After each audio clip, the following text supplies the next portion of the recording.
Oh, you're probably wondering why I've asked you here this evening. I wanted to talk to you about relationships and sex and love, and I wanted to give you some advice, yeah? Because it is nice to talk about that sort of thing, and everyone can relate to it because you're either in a happy relationship, yeah? Or you want to get into a happy relationship, yeah? Or maybe you're comfort eating and living with too many cats. Or happily single, as you call it. So I was going to give you some advice about relationships and, you know, that sort of thing. I thought we might talk to the single men first. Who are the single men? Give us a shout. Yeah. Said the single men. Yeah, that's probably why you're single. OK, if you're on a date with a woman, do tell her you've got feelings for her. Don't tell her it's an erection. Do walk her home. Don't follow her home. Do surprise her. Don't wear a balaclava. Do offer to pay for dinner. Don't offer to pay for anything else. Unless it's Tracy, in which case a bag of chips will get you laid. Hey, Tracy. It's a good indicator that a woman fancies you if when you're talking to her, she touches her hair. If it's her pubic hair, it's a cert. Women like the strong, silent type. That's because when we're quiet, they think we're listening.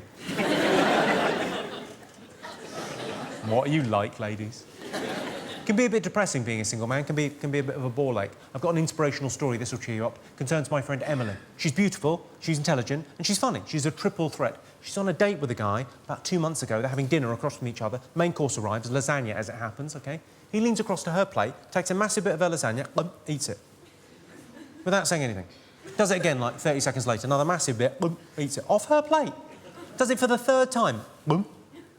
All she said was, "What are you doing?" He came back with this. He said, "I'm paying for it, aren't I?" I know. The reason I think that's an inspirational story, she still fucked him. I can't believe he's lucky. He got laid and had half a lasagna. Is anyone actually on a date this evening? I can see a few people I think might be on dates, but I don't want to kind of embarrass you because dates are anxious enough anyway. They're fraught with anxiety, aren't they, being on a date? Because you don't know when you're going to move in for the kiss, you don't know how it's going to end up later on. They're weird and awkward. So I'd like to break the ice for you. I'll break the ice for you. Yeah. Why not suggest fucking in the disabled toilets? That's what they're for. That's why they've got that handrail for more exotic positioning. Don't give me that look. In my defence, when I was in there, I was fucking a cripple.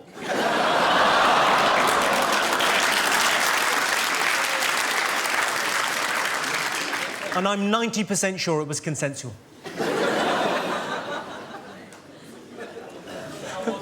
How was it? Yeah. But that is Parkinson's for you.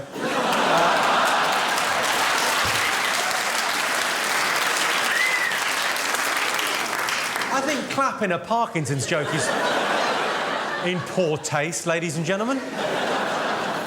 People do seem obsessed by where others are having sex. The Mile High Club is a good example. Any members of the Mile High Club in? Yeah. Doesn't count if you're on your own. You know that, right? No, the Mile High Club, making love in a plane. Yeah. Sounds exotic and glamorous, doesn't it? But what you're really saying is we fucked in a chemical toilet. Obviously, there's a budget version for you. Top deck of a bus, fingering.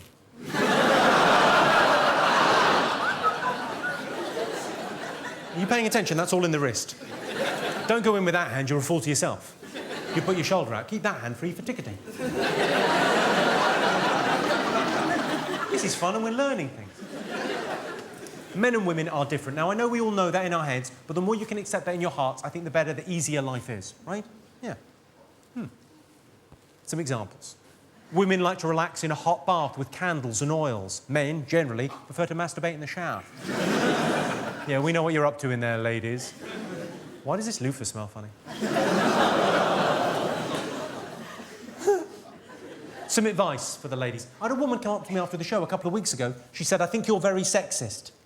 I said, "I think you find it's pronounced sexy."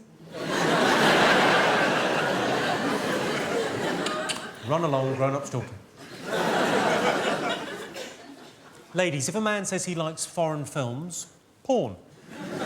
If a man says he enjoys long walks in the countryside, it might mean he's a romantic soul. It's more likely he's saying, "They'll never find your body." When women put out on a first date, men don't like that. We love it. Yeah, I read a thing. It said that 98% of men are happy to have sex on a first date. I thought, well, happy? We're high-fiving strangers on a night bus. Hey, oh, oh. Good. Of course, a lot of women don't want to have sex on a first date, even if they want to have sex on a first date, because they think if they have sex on a first date, it makes them a slag or a slut or something. Well, not anymore, ladies. You're going to have to do more than that to be a slag these days. Am I right, Tracy?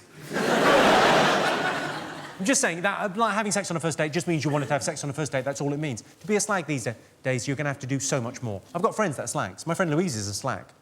She's got 5 kids by 7 different dads. She's got a speech impediment that prevents her from saying no. Well, I say it's a speech impediment. It's actually a cock in her mouth. She's such a slag, the council trims her bush.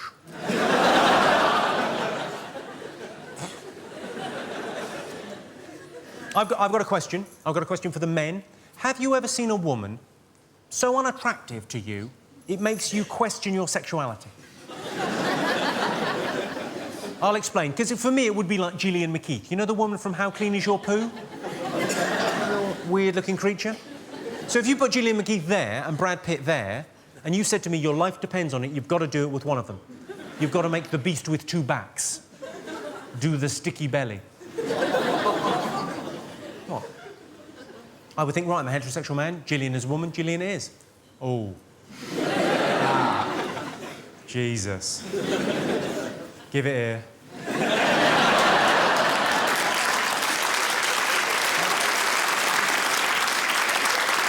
Is that bad? Does that make me half rice, half chips? You were right. Well, OK, let me give you a moral dilemma. What's your name? I didn't get your name earlier. Marcus. OK. Moral dilemma for you. All right. Anne Widdecombe. George Clooney. If you had to. You'd go for Anne Widdecombe? Are you mental? She's got a face like a bulldog licking the piss off a nettle. And she's a hell of a size. You're a slip of a lad, she'd fuck you in half. And that is only where your problems begin, because I imagine her peachy pouch, her Lala, her Fufu, her Wendy, her special lady garden, call it what you will, I bet it looks like a badger that's been hit with a shotgun.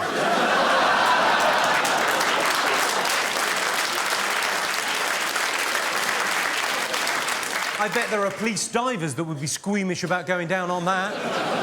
I bet it looks like a bulldog eating mayonnaise.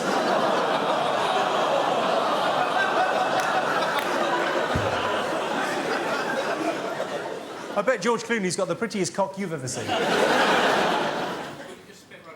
Why don't you just spit roast her? You're suggesting I double-team Anne Widdecombe with George Clooney. Now that is a celebrity sex tape that would sell.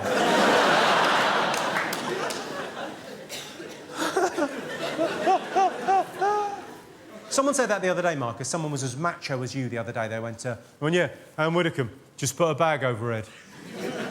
Really? Has that ever happened, ladies? How low would your self-esteem have to be that you would fuck a guy who's just gone, can I just... That's better. Chat-up line. Let's do some chat-up lines, OK? Obviously, the best chat-up line is, will you hold my pint while I go for a shit?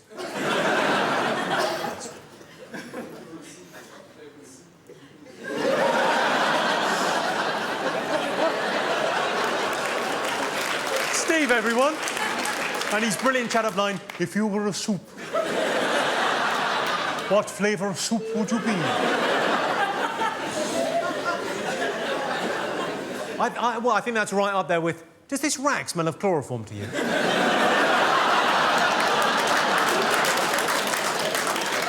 And the evergreen, let's not turn this rape into a murder.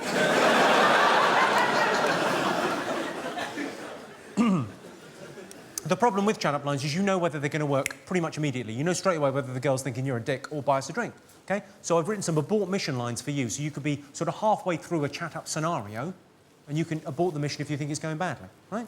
So it would work like this. You would say, do you want to dance? She'd have a face like thunder. You'd go, can I have your seat? Yeah. Did you hurt yourself when you fell from heaven?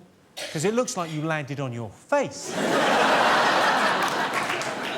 I've never seen a more beautiful woman in my life. So can you move? Here's 10 pence, ring your mum. Tell her I'll be round in half an hour to fuck her. Get your coat, you've pulled. Hang on, wait, you probably don't own a coat. Girls your size tend not to feel the cold. And my personal favourite, save this for someone special. Your father must have been a thief, because you look like a pikey.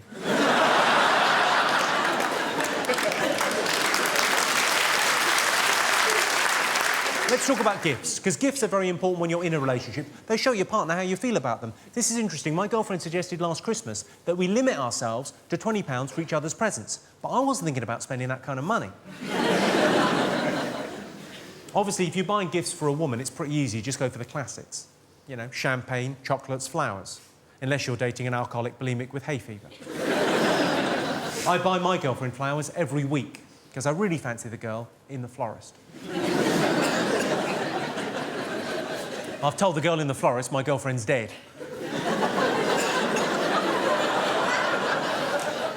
I thought it was a good idea at the time. It slightly backfired. You try explaining to your other half why you got her a wreath 4 weeks in a row. Obviously, different flowers express different emotions. So, for example, red flowers say passion. Yellow flowers say love. And self-raising flower says, make me a cake. My girlfriend said recently, she said, we need some romance in our lives. So I took the hint, I booked a hotel, flowers, chocolate, champagne, petals on the bed, the full bit. Ended up having incredible sex. Of course, it turned out she wanted me to take her. What's the fucking point of that? I live with her. She'll be there when I get back. Put the kettle on, love, and fucking knackered. I'm not saying I feel cheated, but when we got together, she said to me, she said, I'm very liberal about sex. I don't care what people do, as long as they're consenting adults and no one gets hurt. There's always a catch, isn't there? No one gets hurt. Consenting. Adults. Basically, no fun. Right, some sex tips. Let's try and be grown up about this, yeah? Gentlemen, if you're having sex with a new partner for the first time, never take a run-up. I know what you like, you want to make a good first impression, but you don't want to actually leave a dent. A lot of women don't like it if you leave your socks on during sex, but I always leave one on because I don't want to get her pregnant. Some women don't like to have the lights on, but it can't be helped in my case because they come on automatically when I open the car door. And then they stay on for 20 seconds, so it is over.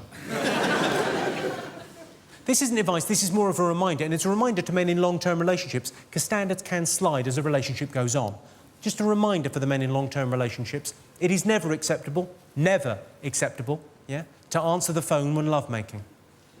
Even if you hilariously pick up by saying, I can't talk now, I'm going into a tunnel.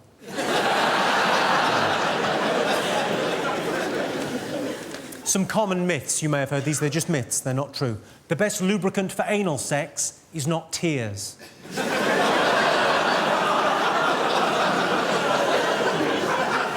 It's blood.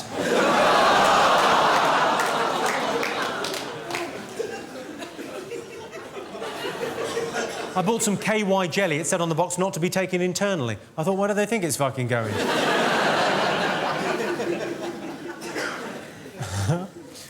If you are going to have sex, I can't stress this enough, if you're going to have sex with someone that you don't know, always, always, always ask. Very important. Let's talk about sexual health, shall we? STDs, STIs and the like, because there's a big difference, my young friend, between giving a girl goosebumps and giving her a rash. What? Have you all seen the advert where the girl's got AIDS written on a bra and chlamydia written on her knickers? Well, that is no way to tell your partner. It turns out. Chlamydia, though, that's the one you want to get.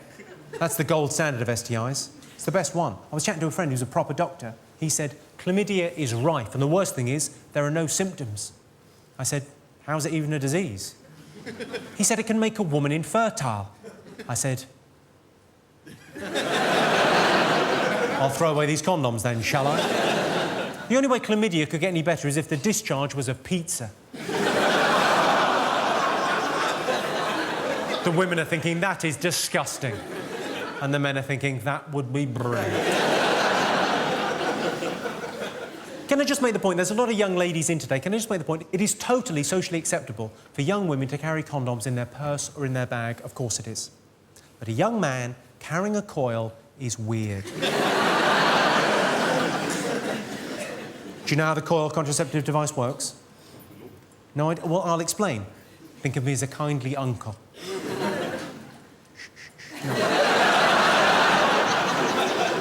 The way the coil contraceptive device works is that the lady says to the man, I've got a piece of coiled metal somewhere in my vajayjay, and the man goes off the idea. You've got a bit of metal where? Any chance of a gob job? Let's talk about breakups, because breakups can be hard, can't they? It's not you, it's me is a terrible way to break up with someone, but not as bad as it's not you, it's her. Women give us the silent treatment because they think it's a punishment. We've got a special name for the silent treatment. We call it peace and quiet. I don't want to sound misogynistic, but I think breakups are easier for women than they are for men, because I think women have got a support network of friends and family that they really talk to about their actual emotions. What have men got in a breakup to fall back on? All we've got is our mates. You try telling your mates a girl has broken your heart, and your mates will likely as not go, well, it's just as well, because you're clearly a puff. I had it happen recently with my friend Russell. He broke up with his wife. They'd been married for 4 years, together for 6. And she's left him for another guy. What do you say? I don't have the vocabulary to have that kind of emotional conversation. I ended up falling back on the old clichés. I said, there's plenty more fish in the sea. He said, yeah, but it's not just the smell I miss.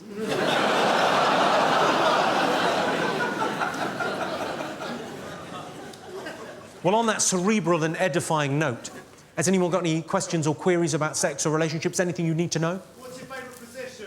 I like reverse cowgirl, but, you know, I'm old-fashioned that way.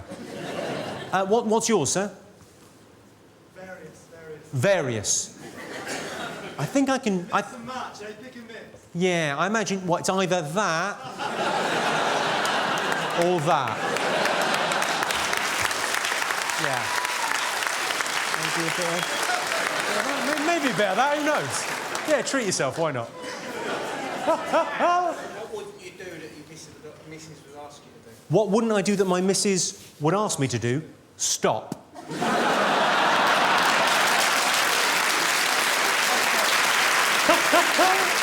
People with Tourette's. What makes them tick? That was originally about suicide bombers. I've toned it down for you.